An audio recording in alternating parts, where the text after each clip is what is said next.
liwanag ng mundo, umaasa tayo sa kanyang biyaya upang magampanan natin mabuti ang gawain ito. Ang ating itutugon, Ama namin, dinggin mo kami. Ama namin, dinggin mo kami. Para sa simbahan.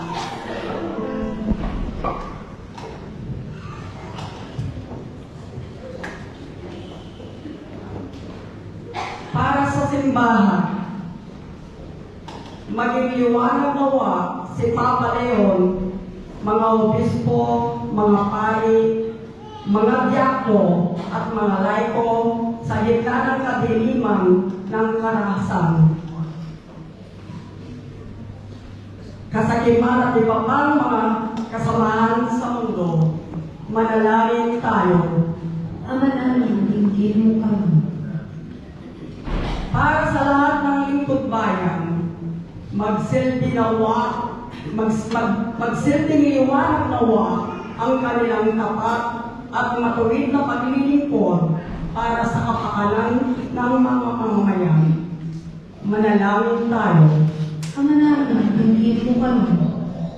Para sa aming mga kapatid na biktima ng pangangalakal sa kapwa-tao, tulungan mo kami gumawa ng mga konkretong akbang upang labanan ang mga gawain pinabuukatan ng mga pananamantalang ito. Manalangin tayo. Ama namin, dinggin mo kami. Para sa mga yumao naming mahal sa buhay, salubungin mo nawa silang umaasang humimlay sa iyong walang hanggang liwanag at kapayapaan. Manalangin tayo. Ama namin, dinggin mo kami. Sa ilang sandali ng katahimikan, ating ipanalangin ang iba pang mga pangangailangan ng ating pamayanan, pati na rin ang ating mga pansariling kahilingan. Manalangin tayo. Ama namin, dinggin mo kami. Gabayan mo kami sa iyong liwanag, O Ama, upang amin ding maakay patungo sa iyo ang aming kapwa. Hinihiling namin ito sa pamamagitan ni Jesucristo, aming Panginoon. Amen. Magsubok ang lahat para sa pag-aaral. Kita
Manalangin kayo mga kapatid upang ang paghahain natin ay galugan ng Diyos sa mga pagkapangyarihan. Nagpapinawa ng Panginoon itong paghahain sa iyong mga kamay, sa kapurihan niya at karangalan sa ating kapanginabangan at sa buong sambayan ng iyong banal.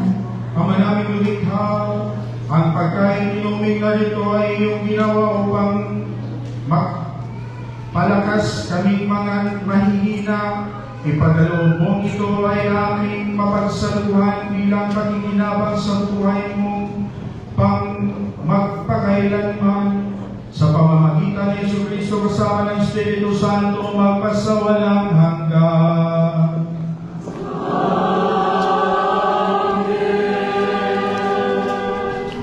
Sumainyo ang Panginoon. Itaas sa Diyos ang inyong puso at diwa. Itaas namin sa Panginoon. Pasalamatan natin ang Panginoong ating Diyos. Marapat siya ay pasalamatan. Ama naming makapangyarihan, tunay nga marapat na ikaw ay aming pasalamatan. Nasa iyo ang aming buhay, pagkilos at pagkiral. Sa pamumuhay namin araw-araw, tinatamasa namin ang iyong pagmamahal.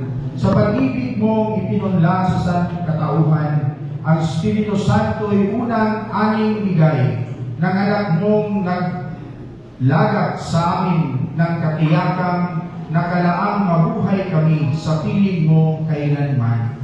Kaya kaysa ng mga anghel na nagsisiawit ang papuri sa iyo na walang humpay sa kalangitan, kami nagbubuli sa inyong kinakilangan.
Ama naming banal, ikaw ang bukal ng tanang kabanalan. Kaya sa pamamagitan ng iyong Espiritu, gawin mong banal ang mga kaloob na ito upang para sa aming maging katawan at dugo ng aming Panginoong Yesu Cristo.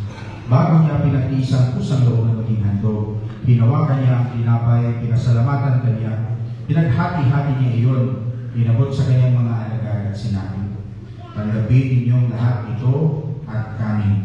Ito ang aking katawan na ihahandog para sa iyo."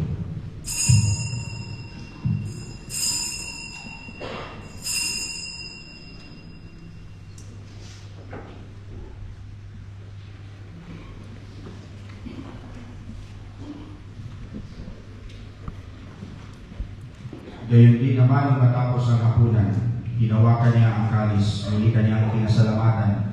Inabot niya ang kalis sa kanyang mga alagad at sinabi, "Tanggapin ninyong lahat ito at inumin. Ito ang kalis ng aking dugo, ng bago at walang hanggang tipan.